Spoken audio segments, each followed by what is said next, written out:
ముందుగా నిన్న అంటే జూన్ 4వ తేదీన తిరుమలలో స్వామివారిని మొత్తం 76,291 మంది భక్తులు దర్శించుకున్నారు. అందులో స్వామివారికి మొత్తం 28,495 మంది భక్తులు తలనీలాలను సమర్పించారు.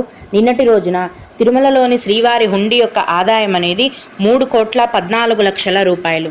ఈరోజు కూడా ఎటువంటి దర్శనం టికెట్లు లేకుండా నేరుగా భక్తులను ఫ్రీ దర్శనానికి అనుమతిస్తున్నారండి. ప్రస్తుతం టికెట్స్ లేకుండా నేరుగా వెళ్ళే ఫ్రీ దర్శనానికి 8 గంటల సమయం అనేది పడుతోంది. అలాగే తిరుపతిలో ఇచ్చే సర్వదర్శనం టికెట్లను తీసుకొని దర్శనానికి వెళ్లే భక్తులకు దర్శనానికి 4 గంటల సమయం అనేది పడుతోంది.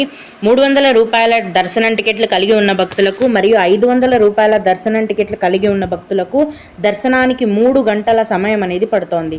దీన్ని బట్టి ప్రస్తుతం తిరుమలలో భక్తుల యొక్క రద్దీ అనేది తగ్గిందండి.